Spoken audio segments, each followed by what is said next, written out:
Pues muy buenas tardes, muy buenas noches.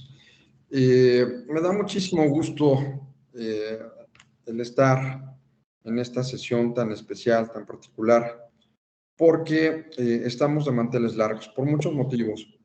Estamos concluyendo la primera generación del programa de postdoctorado internacional en Derechos Humanos. Nos acompañan integrantes de la primera generación. Magistrados, jueces, investigadores, académicos, litigantes, investigadores, e igualmente darles la más cordial bienvenida a los integrantes de la segunda generación que se incorporan a partir de este momento de manera oficial a este programa, haciendo sinergia sobre todo en los temas fundamentales de los derechos humanos. Este programa tiene como finalidad el que se pueda profundizar una investigación que previamente ustedes ya han elaborado, pero ahora con un enfoque de derechos humanos. Vamos a tener la oportunidad, el privilegio de estar escuchando a grandes expertos, a grandes maestros, gente muy conocedora del ámbito de los derechos humanos, que nos va a transmitir su experiencia y que todo esto nos va a llevar al final concluir una generación más de este programa internacional de postdoctorado en derechos humanos con una publicación, como lo vamos a hacer en esta primera generación, en la editorial Tirant. Nos autorizaron ya un espacio para todas las publicaciones de manera colegiada que vamos a estar presentando ahorita en el mes de marzo y con el cierre que es nuestra estancia académica internacional en la Universidad de Alicante. Así es que, pues bueno, bienvenidos, bienvenidas, me da muchísimo gusto que nos acompañen.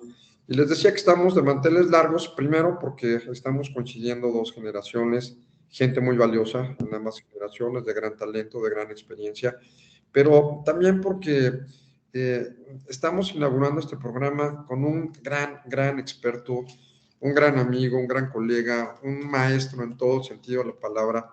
Y bueno, pues me van a faltar palabras para expresar todo lo que representa el doctor Manuel Vidaurri Arechiga, quien amablemente aceptó estar con nosotros en esta sesión inaugural con bombo y platillo, porque verdaderamente ustedes van a escuchar la elocuencia y la experiencia y sobre todo, pues todo lo que nos tendrá que comentar en esta sesión el doctor Vidaurri. Quisiera, antes de cederle el uso de la voz, de manera muy breve, dar alguna referencia curricular de nuestro invitado de esta sesión inaugural de la segunda generación. El doctor Vidaurri Arechiga es doctor en Derecho por la Universidad de Sevilla y estuvo bajo la dirección del maestro Francisco Muñoz Conde, siendo su primer discípulo latinoamericano. También comentar que ha sido consejero magistrado del Consejo del Poder Judicial en el estado de Guanajuato. Los estudios de maestría y doctorado en criminología complementaron sus estudios en Derecho Penal, Criminología y Derechos Humanos en la Universidad de Salamanca, en la Universidad Alcalá de Henares y en el Instituto Interamericano de Derechos Humanos en Costa Rica.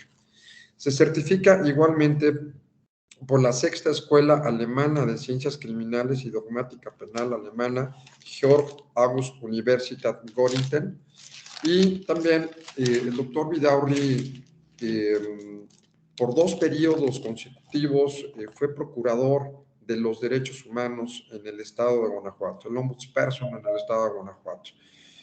Asimismo, pertenece a varias asociaciones, entre ellos la Asociación Mexicana de Ciencias Penales, la Sociedad Mexicana de Criminología, el Instituto Latinoamericano del Ombudsman, la Red Iberoamericana de Investigadores en Política Criminal, y ha escrito muchas obras, entre ellas, algunos, por mencionar algunos de ellos, apuntes para la tarea legislativa en materia penal, fundamentos de política criminal, cartas a jóvenes estudiantes de criminología, teoría general del delito, introducción al derecho penal y otros. El doctor Vidaurri es investigador, integrante del Sistema Nacional de Investigadores del CONACYT. Ha sido director de una de las más importantes facultades de Derecho que tenemos en nuestro país, como lo es la Universidad de Guanajuato. Asimismo, Actualmente se encuentra como investigador de tiempo completo, profesor investigador de tiempo completo en la Universidad La Salle Bajío. Y también me honra muchísimo que haya aceptado que pertenezca a este instituto, haberlo investido como doctor honoris causa en Derechos Humanos. Así es que, pues bueno, no me resta más que nuevamente agradecerle a nuestro querido amigo, colega, profesor, gran experto, Manuel Vidaurri, cediéndole el uso de la voz. Gracias, Manuel. Adelante, te escuchamos. Muchas gracias, doctor Sergio Arellano, por tus palabras. Muy generosa tu presentación, lo que aprecio mucho. Por supuesto, también a todas y todos los participantes de este programa, de esta actividad académica, pues reconocerles su interés en esta materia y sobre todo que inviertan su tarde, del día de hoy en este encuentro, que como verán ustedes no tiene nada de extraordinario por cuanto a lo que les voy a contar.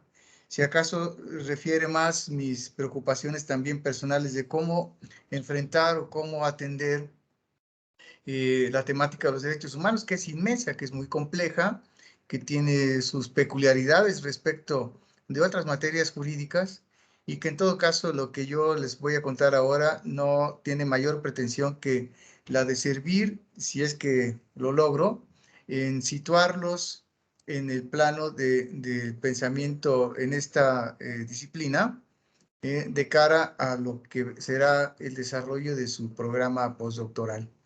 Es un honor para mí, por supuesto, sumarme a este esfuerzo que encabeza el doctor Arellano Rabiela desde el Instituto Interamericano de Docencia e Investigación en Derechos Humanos, del cual recibí también una distinción inmerecida, por supuesto, pero que recibo y llevo con mucho orgullo.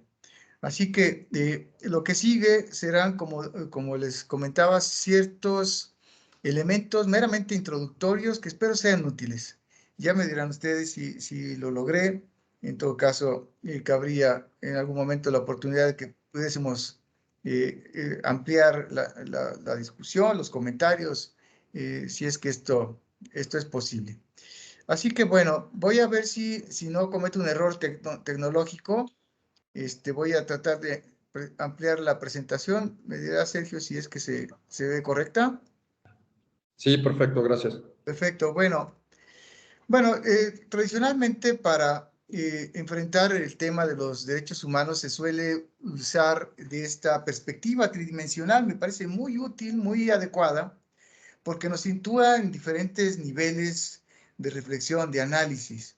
Esta perspectiva tridimensional no es, digamos, una aportación original de su servidor, digamos, le he asumido de varios tratadistas, entre otros, de quien fuera mi maestro en la Universidad de Sevilla, el profesor Antonio Enríquez Pérez Luño, catedrático de Filosofía del Derecho y quien, de alguna forma, es, digamos, promotor de esta perspectiva. No es el único, por supuesto, hay otros autores más que han asumido que la mejor manera de enfrentar este reto de ocuparse de los derechos humanos es siguiendo estas tres dimensiones, ¿no? Los derechos humanos son, entonces, historia, son el resultado de un proceso social que va reflejando el devenir de una sociedad específica en el tiempo, en el espacio, y que se caracteriza, como es obvio, no necesariamente por ser lineal, ¿verdad? La historia no siempre tiene un proceso lineal y de forma ascendente, sino que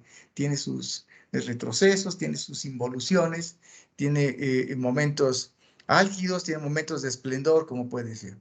Pero los derechos humanos son también una expresión jurídica.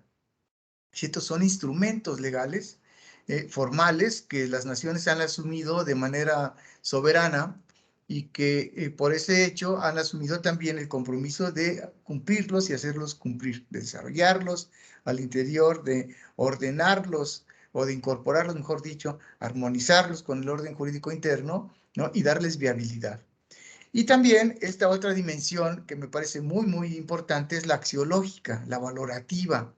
Digamos, quienes estamos interesados en estos temas, pues debemos cultivar, esa es mi idea personal, al mismo tiempo la perspectiva histórica, saber de dónde vienen las cosas, entender los contenidos estrictamente jurídicos, y también hacernos cargo de los valores que entrañan cada uno de estos instrumentos de cara a su concreción material, a su formalidad externa, a su experiencia vital en la vida de un colectivo social o de alguna persona en particular. No pretendo revelarles muchas cosas. Asumo que ustedes tienen ya una gran experiencia en estas cuestiones y que si algo sirve, como decía al principio, pues será para poner cierto orden en nuestras ideas. Si acaso el que deba poner orden en las ideas personas soy yo mismo, ¿no? Bien, entonces miren, uno de los temas que a mí me parece fundamental en tratándose de derechos humanos es el asumir un concepto. Las cosas tienen sentido cuando tenemos una definición de ellas, cuando tenemos un punto de partida que nos facilite, digamos, la ordenación del resto de elementos o de temas en función de un concepto clave. No tener un concepto, pues, propicia, digamos, que vayamos por ahí dando tumbos, digamos, que no tengamos consistencia respecto de las reflexiones que se deben hacer o de las decisiones que se deben tomar. Por eso es que he buscado y he encontrado varias definiciones, como es lógico suponer, en una materia tan diversa y tan amplia, tan extensa como esta, pues se generan cualquier cantidad de conceptos. Voy a tomar algunos, nos van a servir incluso para que después podamos cada uno de nosotros tomar una decisión de asumir cuál es el concepto que nos permite orientar también nuestra actividad profesional, nuestra actividad discursiva, digamos, nuestra reflexión en torno a esta materia. Tomo, por ejemplo, la definición del profesor Pérez Nuño, catedrático fantástico de la Universidad de Sevilla, profesor de Filosofía del Derecho, que en alguna de sus obras los entiende justamente como facultades e instituciones, dice él, ojo, que en cada momento histórico concretan las exigencias de la dignidad, la libertad y la igualdad humanas, las cuales deben ser reconocidas positivamente por los ordenamientos jurídicos a nivel nacional e internacional. Perdón que la lea, pero parece que haciendo este ejercicio conjuntamente con ustedes y su servidor, vamos a ir viendo los elementos de cada una de estas. Rescato, por ejemplo, el hecho de que Pérez Luño asuma que estas facultades, estas instituciones, tienen lugar en un momento histórico, ¿no? Lo que decía yo hace un momento, las sociedades experimentan en su existencia, en su devenir, digamos, ciertos momentos de progreso, pero también otros de involución, de retroceso, ¿cierto? Hay momentos en la historia universal que demuestran efectivamente esto, cómo una sociedad puede detenerse en el tiempo, ¿no? Y negar la idea de dignidad, la idea de libertad, la idea de igualdad, ¿no? Piensen, por ejemplo, en la época nazi. El nacionalsocialismo, digamos, detuvo la historia, detuvo el tiempo, afectando a una cantidad impresionante de personas, no solo en su dignidad, sino también en su integridad física. El concepto de libertad mismo, el concepto de igualdad que fue negado tremendamente, ¿no? Por eso la historia de una nación, pues nunca podemos observarla en un sentido progresivo y en ascenso. Como decía, puede retroceder, puede detenerse, puede involucionar. Pero estas exigencias que deben concretarse, como dice el profesor Pérez Luño, en cada momento de su historia, tienen que estar recuperadas, tienen que estar consideradas en los ordenamientos jurídicos a nivel nacional e internacional. Digamos, deben pasar de la mera reflexión, de la mera especulación, de la mera enunciación, a su configuración normativa, ¿no? E incorporarse en los textos y en los ordenamientos de estas naciones. Me parece interesante el llamado que hace Pérez Luño al momento histórico, digamos, ¿no?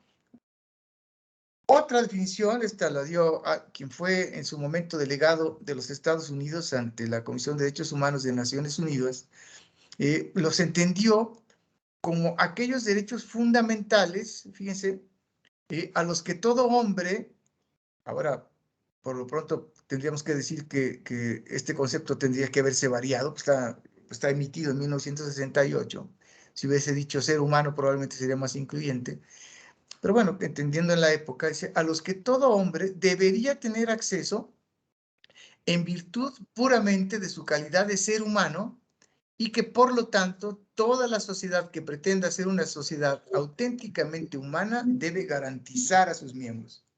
Hay una insistencia en esta definición al concepto de ser humano, ¿no?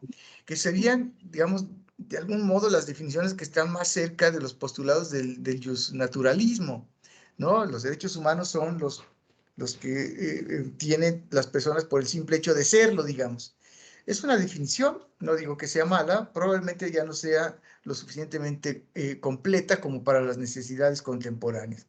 Sin embargo, vean cómo en la definición que da este autor hace un señalamiento muy particular. Dice que toda sociedad que pretenda ser auténticamente humana debe garantizar. Casi está, así lo interpreto yo, corresponsabilizando a la propia sociedad de la vigencia, de la prevalencia, del desarrollo de estos propios derechos. No me parece mala definición, en todo caso siento que probablemente para las necesidades contemporáneas ya no estaría a la altura de las necesidades actuales. El profesor Terrazas, que fue un catedrático de la Universidad Nacional Autónoma de México, agrega o nos propone esta definición, fíjese qué interesante. Son, dice él, el conjunto de facultades, prerrogativas, libertades y pretensiones de carácter civil, político, económico, social y cultural, incluidos los recursos y mecanismos de garantía, me parece muy interesante, por eso lo subrayé, de todas ellas que se reconocen al ser humano considerado individual y colectivamente. Me parece muy buena definición, ¿no? En términos de aludir a facultades. En ocasiones los derechos humanos se traducen en facultades o prerrogativas o libertades que se pueden ejercer o pretensiones de carácter civil, político, dice él, económico, social y cultural. Podríamos agregar ahora y ambientales, por ejemplo, ¿no? Lo llamativo de su definición, no solo los elementos que acabo de mencionar, son también, y por eso está subrayado, que estas prerrogativas, facultades, libertades, pretensiones, etcétera, deben contar con mecanismos de garantía. De otro modo, no serían más que meras declaraciones, bien intencionadas, con un buen nivel de aspiración humana, ¿no? Muy dignas de ser consideradas loables, etcétera, pero si no cuentan con estos mecanismos, estos recursos de garantía, pues evidentemente no estarían cumpliendo el cometido, la finalidad específica que se tiene. Y otro dato de la definición que presenta el profesor Terrazas es que alude a la vertiente individual, ¿cierto? Los derechos que tenemos como sujetos, desde la perspectiva única, ¿no? Pero también como individuos que formamos parte de un colectivo, ¿no? Y piénsese ahora, por ejemplo, en las personas que forman parte de las poblaciones indígenas o de pueblos originarios o de los que pertenecen a algún colectivo en particular en función de su diversidad sexual, por ejemplo, ¿no? Algún otro elemento, la práctica de una religión específica, digamos, los derechos humanos tienen esta connotación de lo individual, los tendríamos todos en lo individual, pero también habría algunos que se proyectan sobre colectivos sociales específicos. Esta otra también me parece que es muy importante. Fíjese lo que se dice en esta definición. Con esta expresión se quiere decir que toda persona posee unos derechos y que estos deben ser reconocidos y garantizados por la sociedad, por el derecho y por el poder político, sin ningún tipo de discriminación social, económica, jurídica, política, ideológica, cultural o sexual.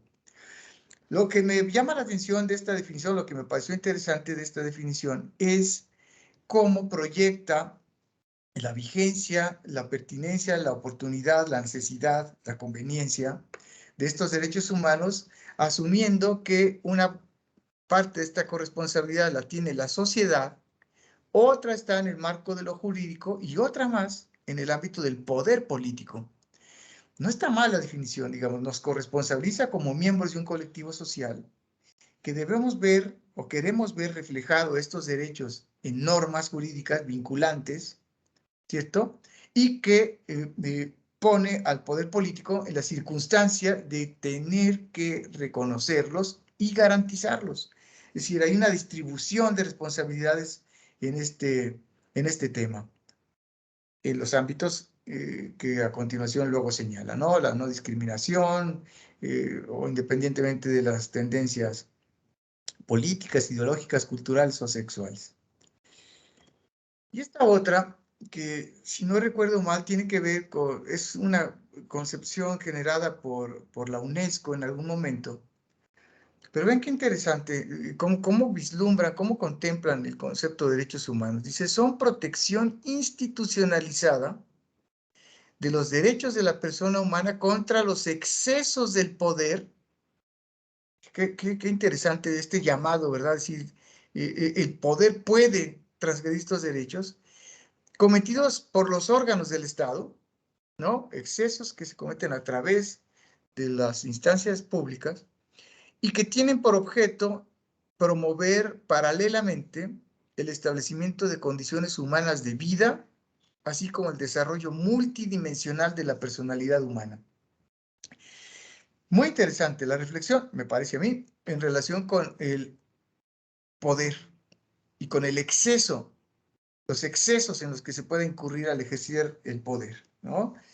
Y luego, en la otra parte, cuando alude justamente a buscar que se materialicen las mejores condiciones de vida, porque asume que la personalidad humana tiene un desarrollo multidimensional, ¿cierto? No solo somos personas que trabajan, sino somos personas que disfrutamos de la cultura, que queremos gozar de un ambiente sano, ¿cierto? Que queremos pensar con libertad, ejercer derechos políticos libremente, practicar una religión. Digamos, hay una proyección del individuo que es multidimensional, ¿no? Si ven, todas estas definiciones, voy a retroceder un poco para recuperarlas. Unas, la de Pérez Luño, alude al momento histórico.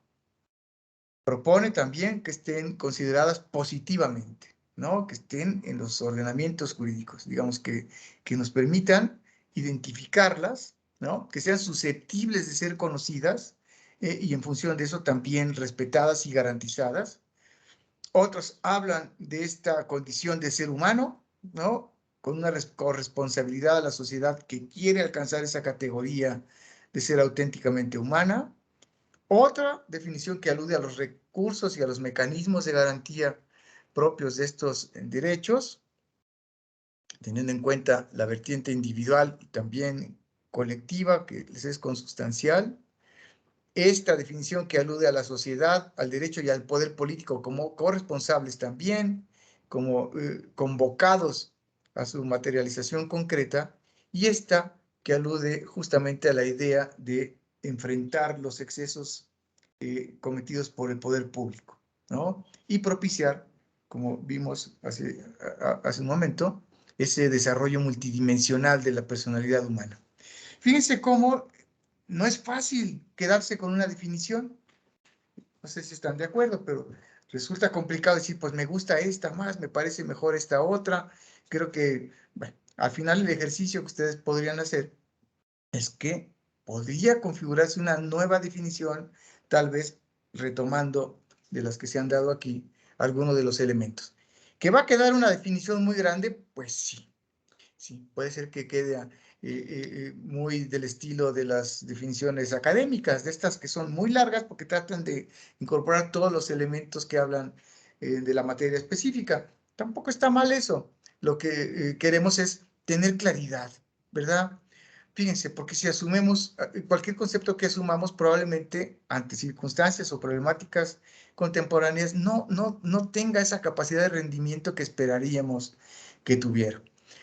Por ejemplo, yo pienso que una definición que dice los derechos humanos son aquellos que tienen la persona por el simple hecho de ser un ser humano, pues se queda corta porque me gustaría más que explicar exactamente cómo se concretan, cómo se materializan, que trascendiera el punto meramente ideológico para uno que tuviera un nivel más práctico, ¿no? Problema importante el de definir o asumir un concepto de derechos humanos. Les dejaría, por ejemplo, un espacio de reflexión para lo siguiente.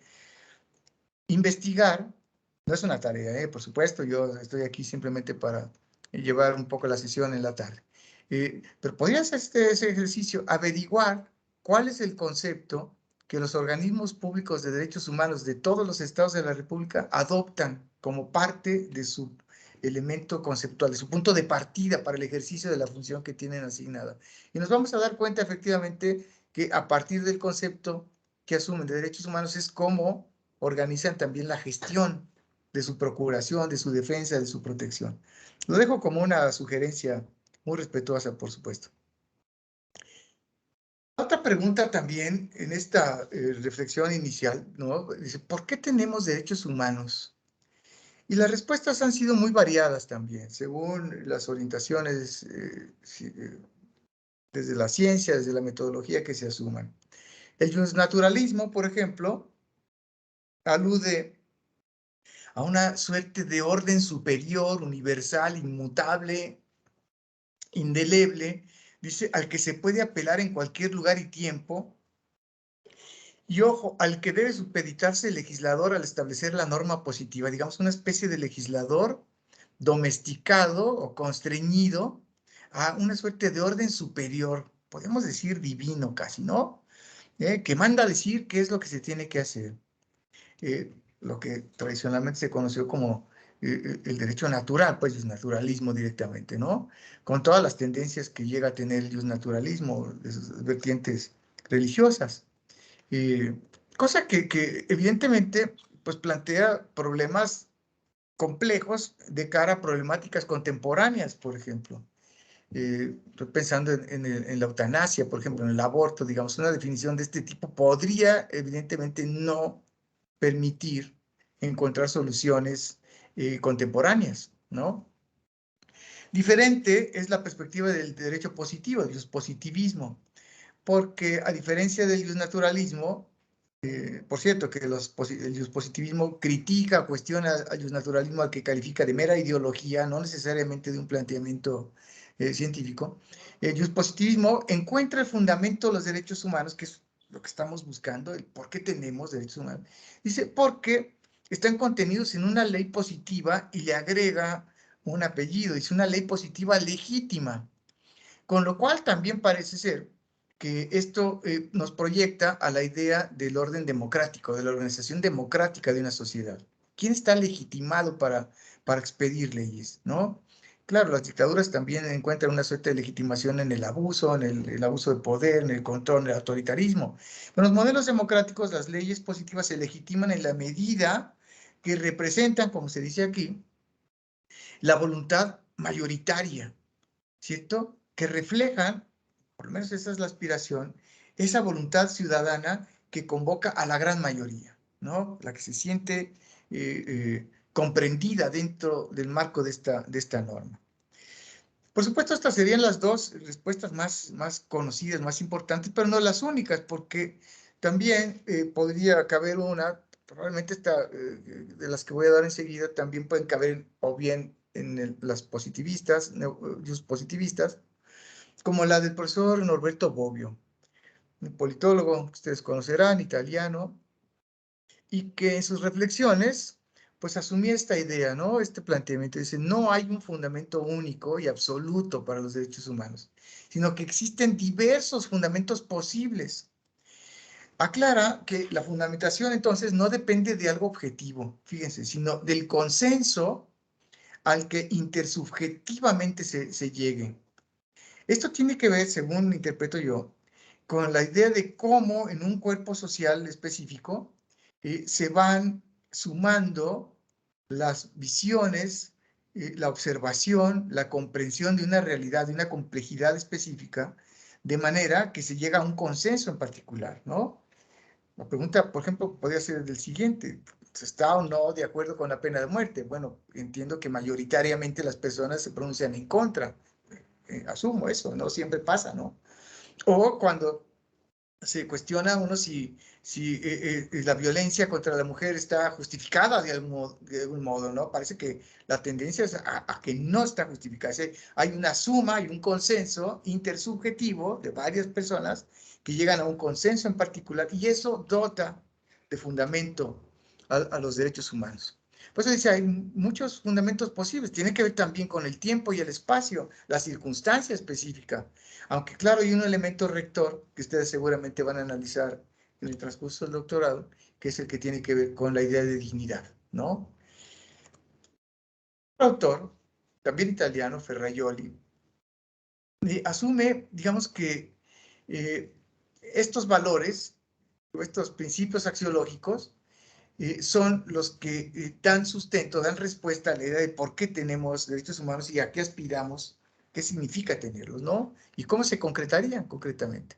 Y él habla de la igualdad como un elemento fundamental, la idea de democracia, yo creo que en el sentido más amplio posible, ¿cierto? Definiciones de democracia hay muchísimas también, pero a mí me parece que una atendible, por lo menos, es la que en su momento ofreció María Zambrano, esta filósofa española, malagueña, muy conocida, eh, eh, que decía que la democracia es el gobierno de las mayorías con respeto por las minorías. Sí, es un concepto hermoso, me parece a mí muy amplio, porque pone precisamente en la mesa la cuestión de quién gobierna en función de qué cosa. Y esto está basado en la idea de respeto. Gobierna la mayoría, ¿cierto? Pero con respeto por las minorías.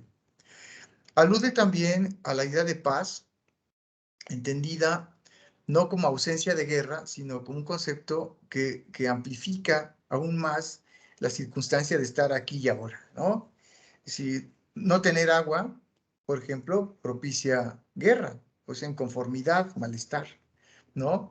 No tener empleo, no vivir en condiciones de seguridad, de tranquilidad para una convivencia armónica, pues propicia también un estado que contradice la idea de paz.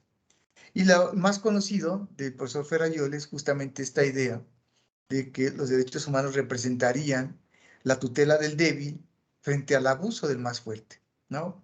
Los derechos humanos se opondrían directamente a los excesos, como decía alguna de las definiciones, de poder en los cuales se podía incurrir o incurrirían algunos de los órganos del Estado. Bueno, por supuesto, también otros fundamentos de los derechos humanos radican en la historia, ¿no? La historicidad de los derechos, en la medida que en cuanto se van aceptando por las sociedades, estos se van incorporando también a su acervo emocional, a su acervo cultural, ¿no?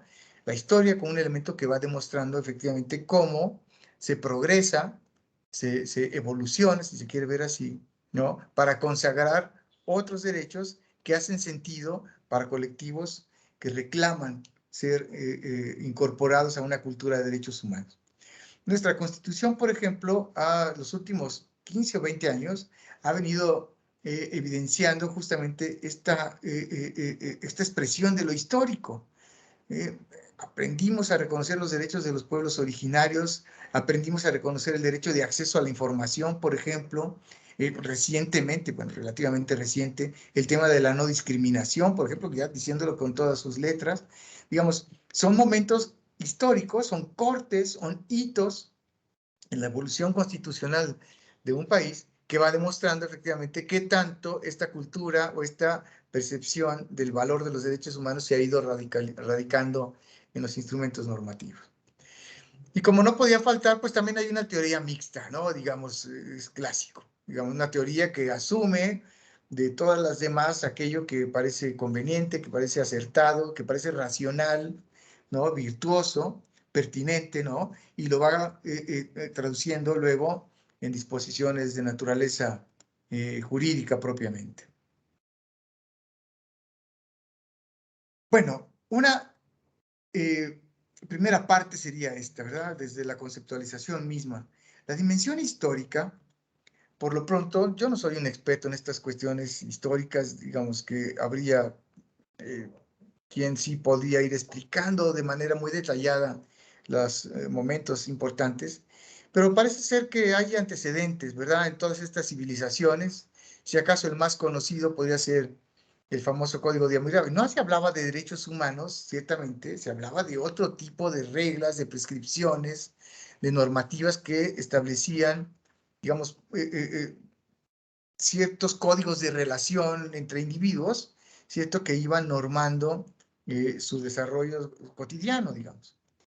Se les puede asociar como si fuesen derechos humanos, digamos, pues, porque tiene que ver con la forma de establecer límites y tal. Pero hay una etapa que se conoce como etapa de positivación, cuando estos planteamientos, estas ideas, se van agregando a documentos jurídicos, ¿no? O con cierta eh, vigencia legal. Si nos ubicamos en la idea de Estado liberal de derecho, pues entre otros estarían estos, ¿no? La Petition of Rights de 1628, el Bill of Rights, la Declaración de Derechos, esta Declaración de Derechos Humanos del Estado de Virginia, que suele ser muy comentada, siempre se refiere mucho, todo el mundo la mencionamos, ¿no? Incluso la identificamos con una primera Declaración de Derechos Humanos, no era propiamente eso, pero sí contenía algunos, ¿no? Se recuerda también de esta declaración, esta referencia al derecho a la felicidad, por ejemplo, ¿no? Que establecía ahí muy claramente. La Declaración de Independencia de los Estados Unidos, la Declaración de los Derechos del Hombre y del Ciudadano, que tiene también una historia paralela o que se confronta con la intervención de aquella mujer, Olimpia de Guyes, que configuró en esa misma época, ¿no? Imbuida también por el espíritu revolucionario de la época en Francia, una declaración de los derechos de la mujer y la ciudadana y que trajo por consecuencia que le cortaran la cabeza, digamos. No era tan inclusiva esta declaración, ¿no? Pensadora, una mujer de gran reflexión. No, hay un momento clave también en la historia de todo esto, que es el surgimiento de la figura del ombudsman en 1809 en Suecia. Ombudsman, hasta donde yo sé, y veo que suele pues darse ya como una suerte de neologismos y tal. Ombudsman en sueco no tiene traducción. Digamos, no es un anglicismo, no es de la lengua inglesa esta palabra, ¿no? Porque ahora sí ya hablan de ombudsperson y ombudswoman y tal, pero parece que la palabra tal cual, ombudsman, no tiene una traducción tal cual, aunque sí tiene un significado concreto, ¿no? Y este significado propiamente sería el que ve por otros, el que habla por otros, el que intercede por otros, ¿no? Este momento fue importante también para el desarrollo de la institución en Europa, aunque claro, también coexistían en otros países con antecedentes que estaban previos al de Suecia, figuras como el defensor de la plebe, el defensor de los niños en el derecho romano antiguo, ¿no? Sí, digo, puestos a buscar, pues puede ser que se encontraran figuras similares a esto. La Constitución francesa, el Manifiesto Comunista, además, que no habla necesariamente de derechos humanos, pero que recoge ideas que pretenden o que buscan garantizar para ciertos colectivos la existencia o la vigencia de ciertos derechos. Ya en el marco social de derecho se habla entonces del surgimiento de estos otros, ¿no? La revolución industrial, por ejemplo, reveló la necesidad de hablar de derechos económicos, derechos sociales, derechos culturales. Surge el derecho al trabajo, el derecho a la seguridad, el derecho a votar, aunque claro, todavía no se hablaba ahí directamente del voto de las mujeres, fue muy posterior, ¿no? Los derechos sindicales. Los textos constitucionales de la época, pues sí van integrando a sus catálogos una serie de principios, de elementos jurídicos que tienen que ver, entre otros, pues el derecho de los emigrantes, el derecho de la tercera edad, el derecho de los consumidores, estado social, estamos planteándolo, ¿no? Destaca en todo este tema de la positivización de los derechos nuestra Constitución del 17, de la cual también nos encanta contar que fue previa a la rusa, fue previa a la alemana, ¿no? De Weimar, que fue muy aventajada a su época. Y decimos también que nuestra Constitución fue la primera, al parecer, de incorporar derechos sociales, ¿no? Contenidos ahí y desarrollados de alguna manera luego en las leyes secundarias. Es decir, la positivación llega entonces ya al plano de incorporarse a los textos constitucionales. Y otra etapa dentro de este momento en su dimensión jurídica tiene que ver con la internacionalización. Si se fijan, muchos de estos documentos pues tenían que ver con un estado, con una nación en particular, tenían vigencia al interior de ese estado, tenían un marco o un espacio territorial determinado, pero luego se requiere, ¿verdad? Se hace imperante la necesidad de crear sistemas de protección de estos derechos humanos. Yo creo que la Segunda Guerra, la conclusión de esta guerra dio por consecuencia esto, como ustedes recordarán. Se crean dos sistemas, por lo menos, bueno, no son los únicos, está también el sistema africano, al cual le prestamos muy poca atención, pues sabemos poco, o por lo menos yo no he abundado en el conocimiento de este sistema, ¿no? O los modelos que existen en otros continentes. Pero, digamos, los que nos son más cercanos son el universal, que tiene que ver con la Organización de Naciones Unidas, o el interamericano, que tiene que ver con la Organización de Estados Americanos. Surgen cualquier cantidad de documentos internacionales, la lista es impresionante, ¿no? Que van regulando materias específicas, problemáticas concretas, los hay de todo tipo, con jerarquía y facultades muy diversas, desde las declaraciones, que son instrumentos meramente morales, digamos, invitaciones a su consideración, a su reflexión, hasta los que son estrictamente vinculantes, los pactos, las convenciones, ¿no? Y claro, el momento actual. Y el momento actual nos plantea, entre otras cosas, problemáticas como estas. La lista es meramente enunciativa, por supuesto, ¿no? Lo que trajo la globalización como problema, que tiene muchas ventajas, creo que sí, tendrá algunas desventajas, por supuesto, pero si nos pusiéramos a reflexionar en alguna de las ventajas de la globalización, yo diría que fue justamente el permitir identificar el nivel o avance de desarrollo en materia de derechos humanos en los otros países, y contrastarnos, compararlo, de darnos cuenta incluso también por virtud de la tecnología de dónde, cuándo y de qué manera se violan, se quebrantan derechos humanos en otros países, ¿no? Evidentemente la globalización tiene este efecto comunicacional, ¿no? Que permite homologar también decisiones, acciones concretas, políticas particulares. El fenómeno de la migración que hace crisis en nuestro país lo estamos experimentando ahora mismo con flujos muy amplios, muy numerosos de personas que salen de su país por mil razones, ¿no? Muy variadas. Violencia, poco desarrollo, en fin, amenazas de todo tipo, ¿no? La trata de personas, la desaparición forzada de personas, que en este país tendríamos que ser más enfáticos en esto. Tenemos una crisis en esta materia, ¿no? La irrupción del sistema penal acusatorio no lo veo como un problema, lo veo como un progreso, si acaso, ¿no?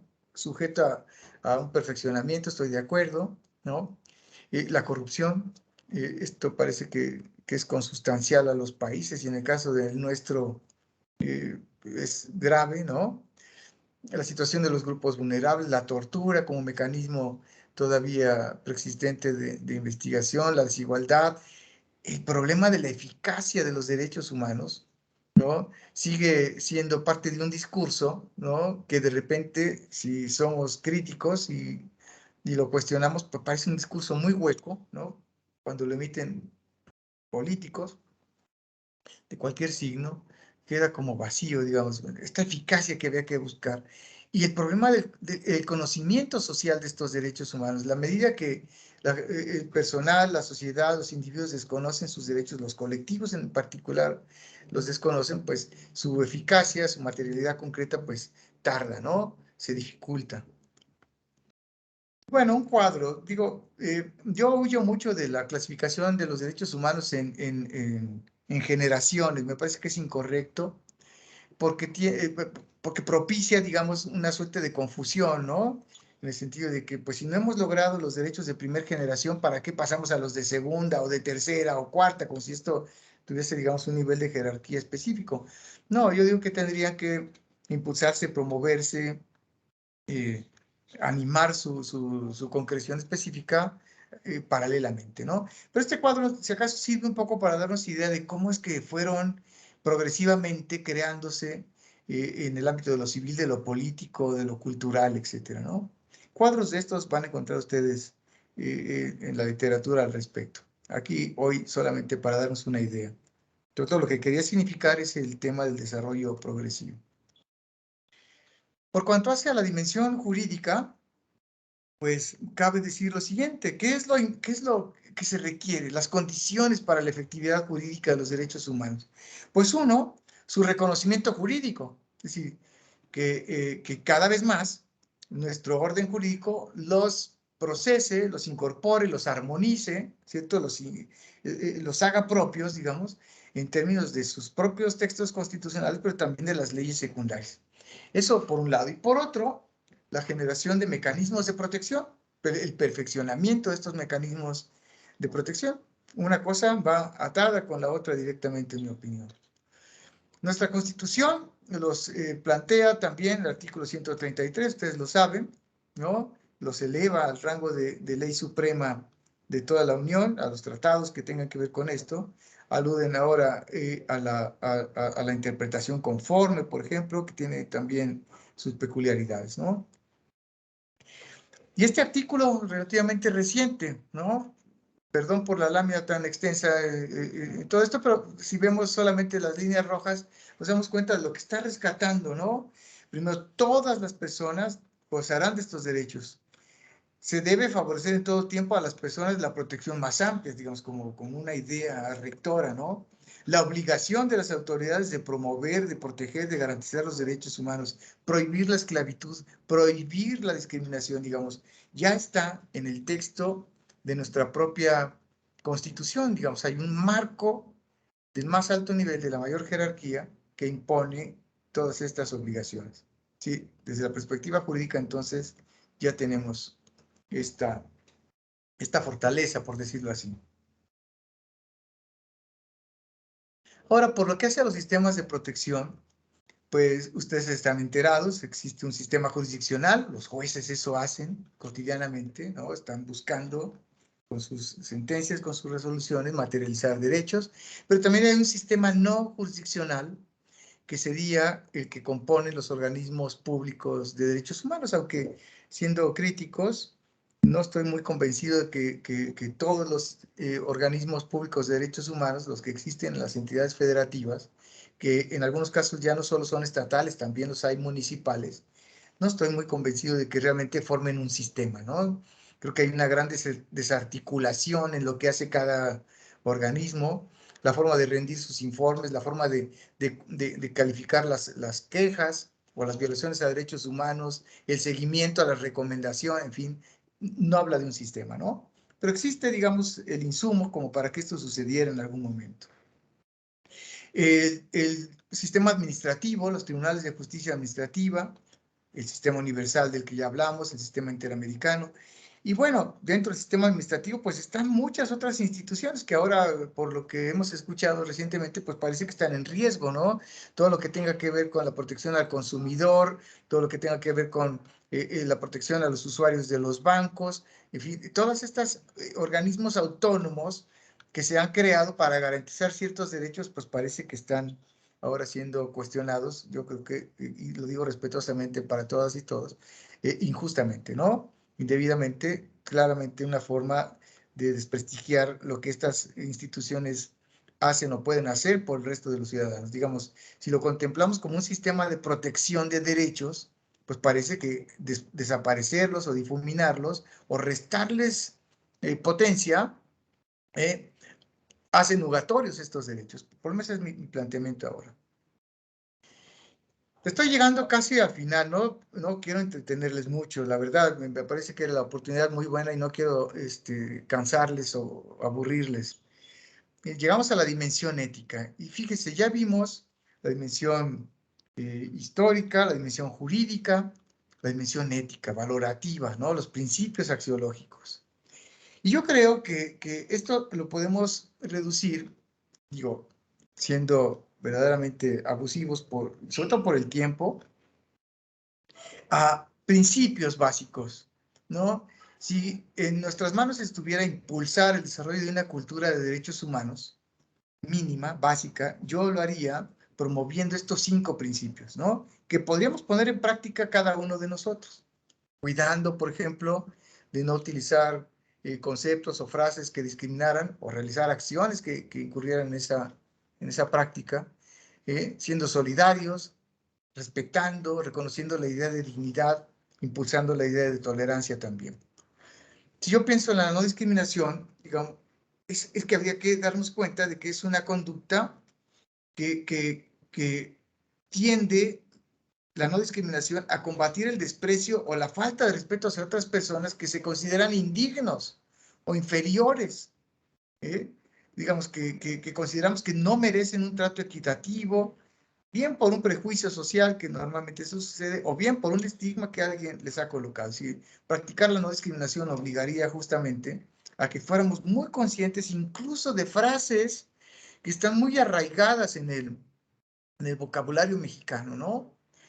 Aludir a los indígenas para hacer notar la incompetencia intelectual de una persona, como si aquello fuese un ser inferior, digamos, ¿no? Eso es peyorativo, eso es grosero. Aprender todo esto, no voy a dar ejemplos para no reiterar este tipo de prácticas, pero hay muchos, ¿no? No discriminar, digamos, ser conscientes de eso, creo que ayudaría. La solidaridad, que estoy pensando en los colectivos de personas con algún tipo de discapacidad. Tenemos que aprender a relacionarnos con las personas que tienen algún tipo de discapacidad motora, eh, visual, cognitiva, ¿no? Cómo establecer códigos de relación que sean inclusivos, que sean respetuosos, que sean justos, digamos, ¿no? La idea de solidaridad. Sé que luego tiene una connotación medio política, pero ya no lo tiene tanto, pero la solidaridad en un sentido de fraternidad también, de comprensión de lo demás, de los demás. El respeto, digamos, hacer valer la dignidad de la persona sin distinción de condición social, edad, religión, etcétera. El respeto por lo que significan las otras personas. Y esto lo vincularía claramente con la idea de dignidad, ¿no? Si hablamos de tolerancia, respeto, no discriminación y solidaridad, de esa manera estamos hablando también de dignidad, porque en el momento que se permite la afectación de la dignidad de los otros, estamos abriendo la puerta para la vulneración de la propia dignidad. Noten esto, fíjense cómo hay personas, por razones diversas, ¿no?, que consideran que la tortura puede estar justificada en aquellos, en los otros, no en uno, claro, ¿no? Porque parten de la idea de que aquellos, los que han cometido un delito, por ejemplo, ¿no? Por ese nivel de perversidad, de violencia, etcétera, merecen ser sometidos a ese tipo de tratos. Pero en la medida que justificamos ese tipo de comportamiento, esa práctica, esa forma de lesionar la dignidad de la persona, estamos abriendo la puerta para que efectivamente también nuestra propia dignidad sea vulnerada. Y la idea de tolerancia.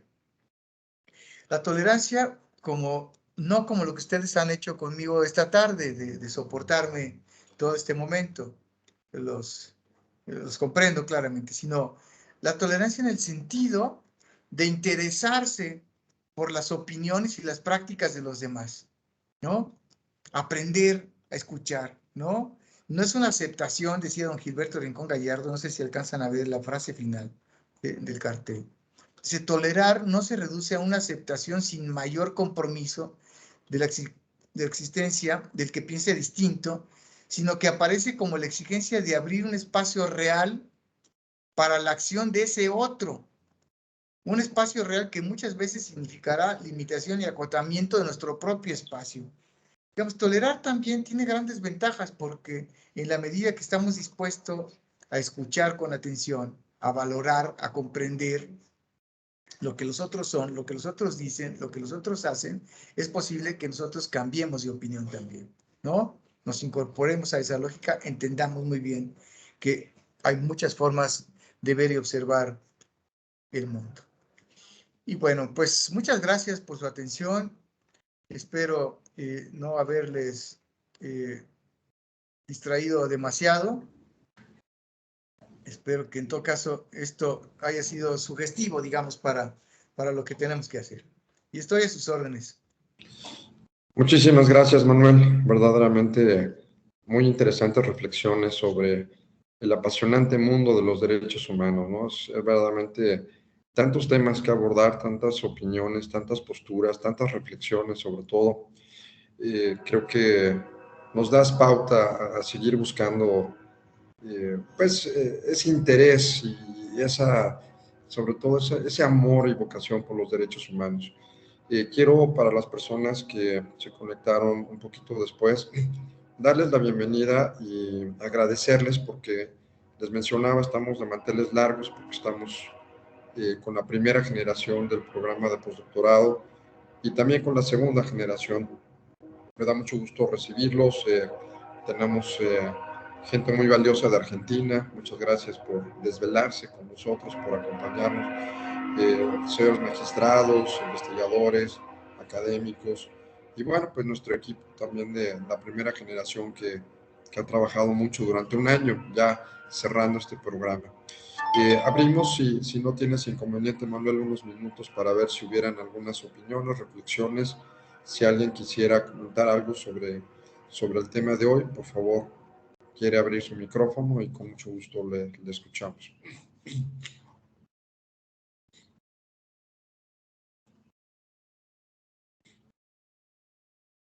Rocío Rico, adelante, por favor.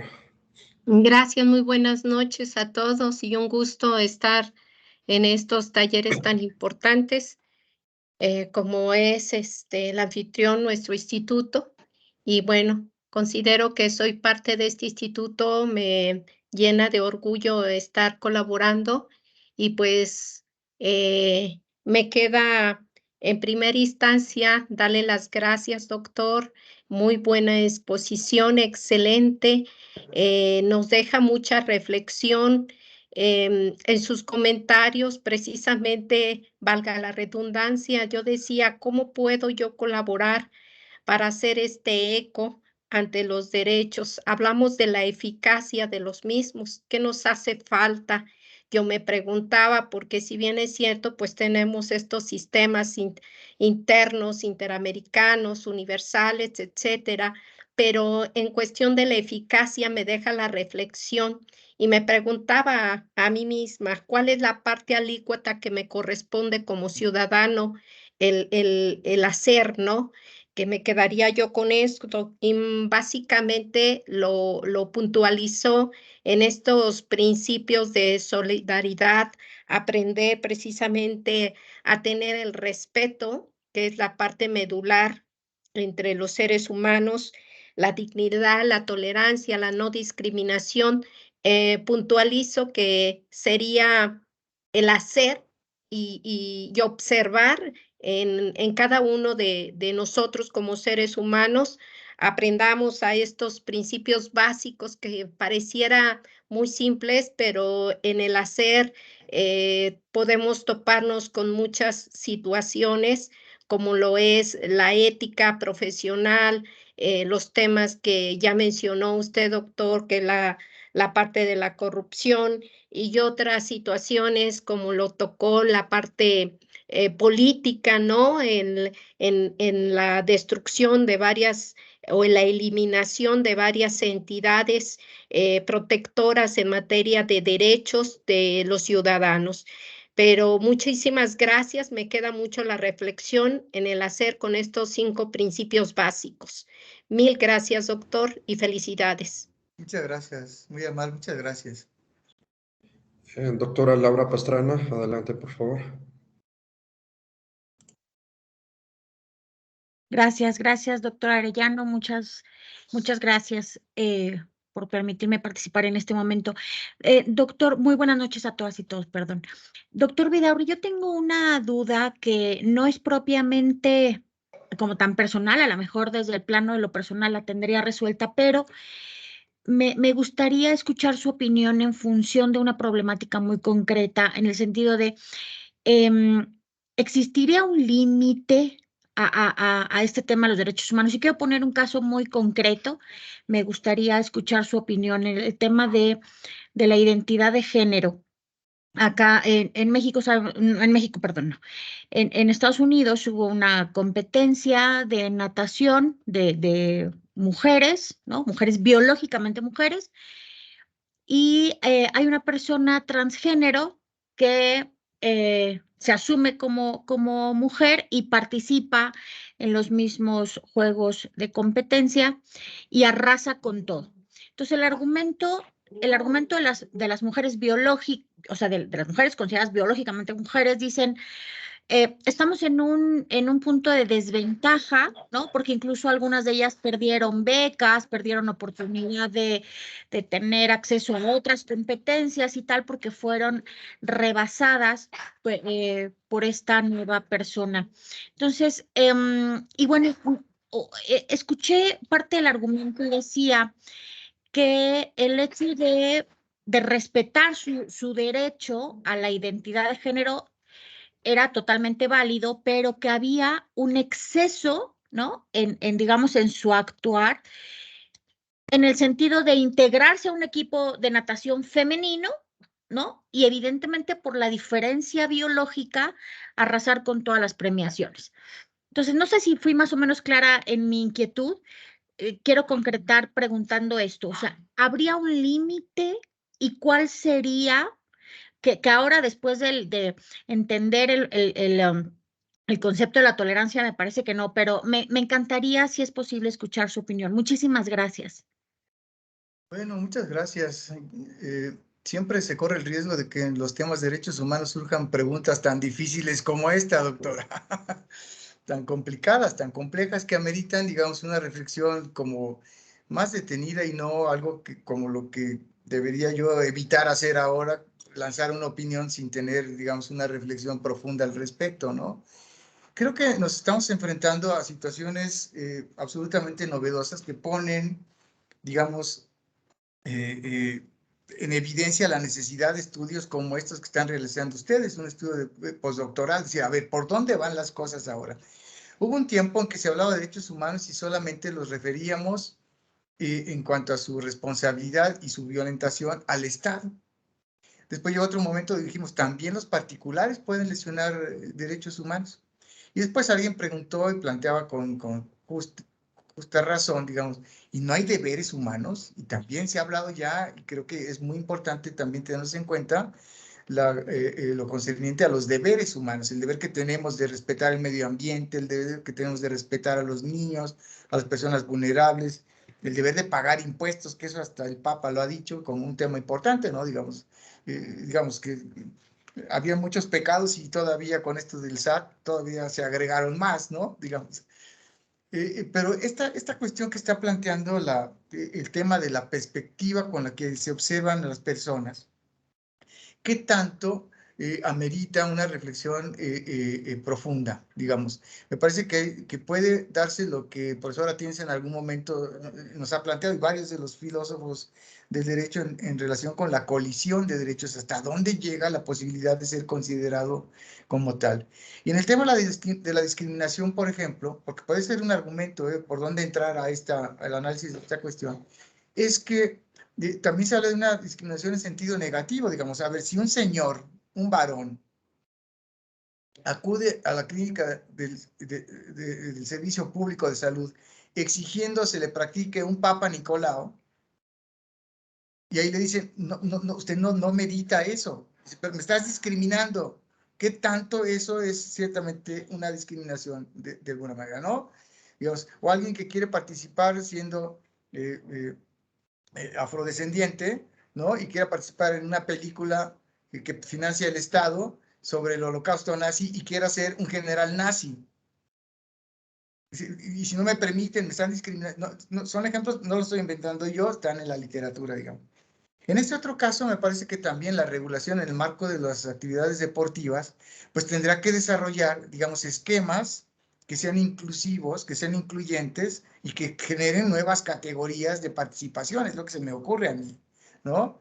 De momento, sí parecería absolutamente incongruente que si alguien, fíjate a lo que vamos a llegar, a decir que entonces los hombres tienen aptitudes físicas diferentes a las de las mujeres. Bueno, cuando dices eso, de pronto alguien te dice, pero no es verdad, somos igual. A ver, momento, parece ser que para algunas cosas sí, para otras cosas no. Hay investigaciones de neurocientíficos que han medido el tamaño de hombres homosexuales y de hombres heterosexuales y encuentran diferencias. ¿Eso es bueno o malo? No lo sé, pero el asunto es que hay una evidencia biológica que dice eso, ¿no? Digamos que esta hipersensibilidad también a decir las cosas como van, como aparecen, pues me parece que tenemos que aprender a enfrentarlas desde el punto de vista de la objetividad. Por eso digo, dos principios que podrían ayudar en esto sería el de no discriminación, que sería un elemento a discutir, digamos, esta categoría, no discriminación, ¿qué tanto permite amplificar la comprensión de una realidad que nos parece novedosa? Existía siempre, pero ahora nos parece que se revela. No sé si recordarán, pero los códigos civiles del país definían, por lo menos así lo estudié yo en su momento, definían matrimonio como la unión de dos personas, ¿cierto? No hacían ninguna distinción, pero llegó un momento que decidieron que el matrimonio tenía que ser la unión de hombre y mujer, decidieron, ¿no? Y esto generó un problema que no existía antes, porque por lo menos desde el punto de vista formal, a lo que quiero llegar es a lo siguiente, es que creo que estas expresiones de la realidad humana, esta diversidad, incluso la palabra misma lo dice, está planteando nuevos retos para la comprensión de los derechos humanos, la amplitud con la que esto tiene que revisarse. No tengo una respuesta, digamos, tal cual, decirte está bien, está mal, no juzgaría esa cuestión. Más bien me parece que como problema a examen, ¿cierto? Nos propone a los expertos, a los estudiosos en la materia, a tener que construir categorías que den cauce, que cubran, que amplifiquen, ¿no? Tal vez la definición que les dije del profesor Pérez Luño, que habla de en cada momento histórico, pues había que plantearnos si este es un momento histórico que nos está poniendo en circunstancia de pensar algo que no habíamos pensado. Es como el tema de la clonación, ¿cierto? No lo tenía, pero es posible, sí. Bueno, y trajo problemas amplísimos para el derecho civil. ¿Qué hacemos? ¿Quién es el papá de este niño de probeta? ¿Sí me explicó? Sí, fue un reto que nos está planteando esta realidad. Bueno, el tema del SIDA, voy a extenderme un poco más. La problemática que trajo el VIH-SIDA en todas las ramas, no solo en la médica, en la clínica, en la social, etcétera, en la jurídico-penal, fue un problema muy complejo. Voy a poner el caso, ¿no? Particular, que incluso se sigue reflexionando en la doctrina penal sobre esta cuestión. Una persona, sin comunicarse a la otra, sostiene relaciones sexuales consentidas, pero le transmite la enfermedad. Ajá. El asunto es que al transmitirle el padecimiento, hasta el momento, creo que ya se ha avanzado mucho, pero digamos en su momento, en la década de los 90, por ejemplo, todavía no se tenía claridad sobre esta cuestión, el pronóstico era fatal por necesidad. Digamos, podían pasar 15 años y no sucedía nada, pero podían pasar 3 semanas y la persona podía desarrollar la enfermedad y fallecer. ¿Qué delito cometió? Si no le ha informado de esta circunstancia, ¿cierto? ¿Qué delito comete? Bueno, los códigos penales estaban preparados para enfermedades como la gonorrea, la sífilis, que son curables, ¿cierto? Que son incómodas para las personas que los padecen, pero que con penicilina tal podían remitir, digamos. Pero en el caso del SIDA no. Entonces, ¿cómo se pueden imputar un resultado jurídico cuando todavía no hay un resultado específico? No sé si me explico. No se ha muerto la persona. ¿Hay homicidio? No sabemos.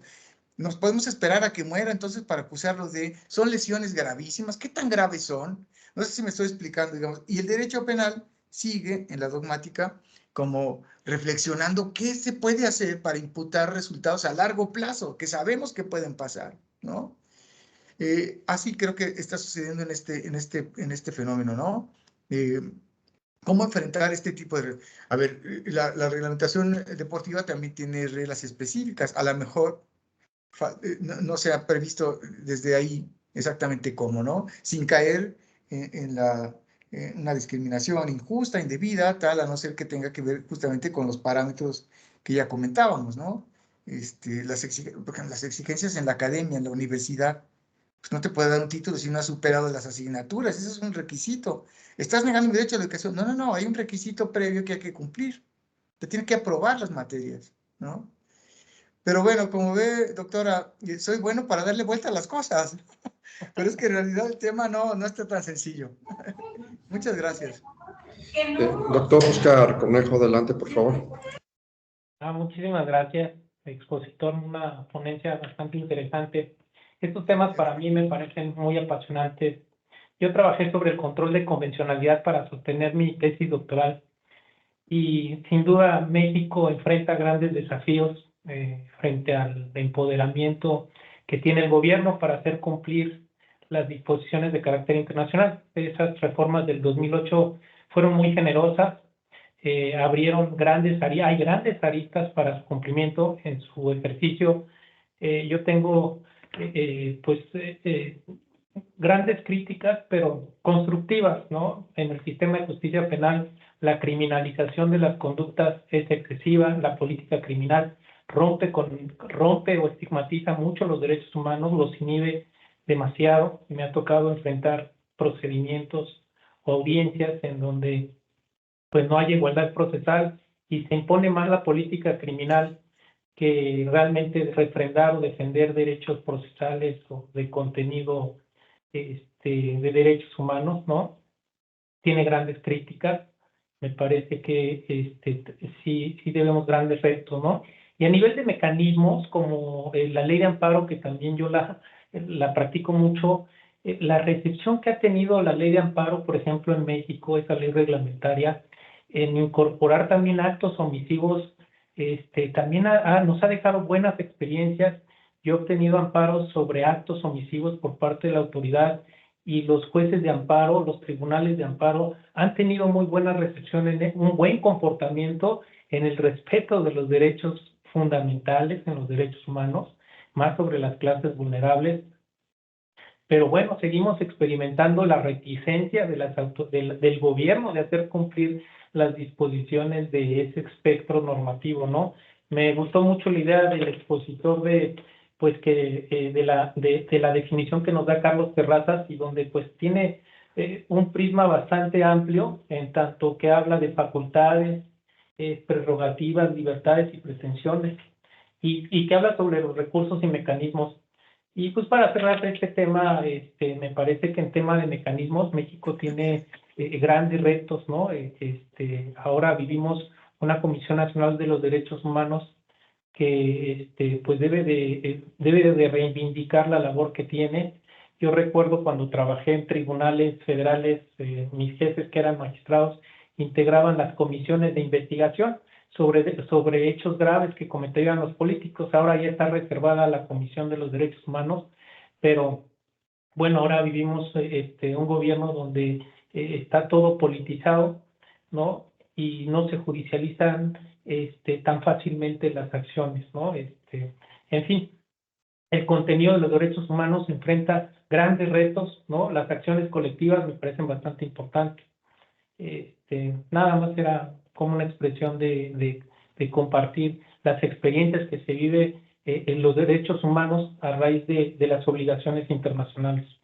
Sí, muchas gracias, doctor. Tienes mucha razón. Yo creo que quienes están, por ejemplo, en el ámbito del litigio, tienen muy claro que en cada intervención que tienen están materializando derechos humanos, si lo comprendes desde esa perspectiva, ¿sí? Interponer un recurso, etcétera, está encaminado a eso, ¿no? No es un asunto meramente de trámite, no es una cuestión meramente procesal, tiene una filosofía muy sólida, ¿no? Y en cualquier área, un profesor, un investigador, digamos, un funcionario público, digamos, tienen que asumirse como garantes de eso, ¿no? Hasta que están en una ventanilla atendiendo personas ahí. Me recuerdo una experiencia como cuando estaba como titular de la Procuraduría de Derechos Humanos, que visitaba a los alcaldes para presentarles un reporte de la situación de su municipio. Dijeron, mira, hemos recibido quejas de seguridad pública, de tal, cual y cual, ¿no? Y alguna vez que llegué a un municipio, no voy a decir cuál para no evidenciar a los de Celaya, no tiene caso, pero cuando llegué a ese lugar, no me acuerdo si era ahí, pero cuando llegué al Palacio Municipal, oficina municipal, vi un montón de personas formadas bajo el sol, ¿no? Que tenían que subir una escalera. Y eran personas mayores y tal. Y claro, le pregunté al alcalde, ¿y estas personas que están formadas ahí, que les van a dar alguna ayuda? O que dice, no, dice, vienen a pagar el predial. Le digo, hombre, ni para cobrar son buenos, pues ponles la caja ahí a la entrada. Ni sombra, ni sol, ni nada. Me explico, hasta en esa parte de conceptualizar el ejercicio de la función pública, también hay un elemento que puede materializar derechos humanos. Claramente, digo, no es una moda, no es una actitud, es un valor, digamos, ¿no? Digo, en fin, pero bueno, te agradezco mucho, doctor, muy amable por tus comentarios. Gracias. Y tenemos la participación del doctor Marco Antonio López. Adelante, por favor. Sí, muchas gracias. Muchas gracias al doctor Manuel Vidaurri. Gracias por esta ponencia tan magistral.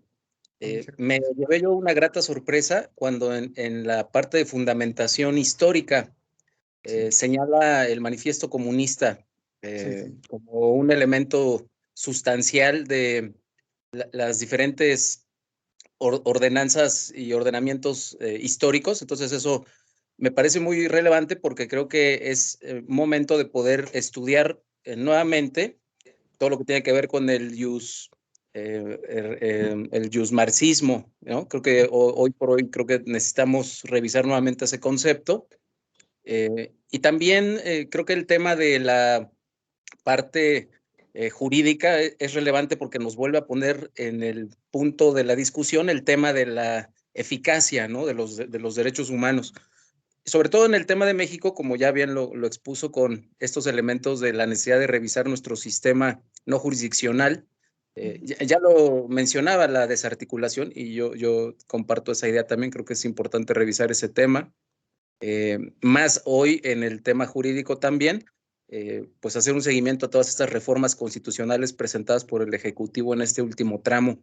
Creo que es algo que nos lleva nuevamente al tema de la eficacia de los derechos humanos. Y en la parte axiológica me dejó pensativo con el tema de revisar nuevamente la valorización de los derechos humanos. Estos principios que nos refieren me parecen esenciales y me hizo remitirme al principio de responsabilidad que plantea Peter Singer en términos de la responsabilidad del ser humano con respecto a la biosfera. Me gustaría plantearle una reflexión y una pregunta efectivamente en el ámbito histórico.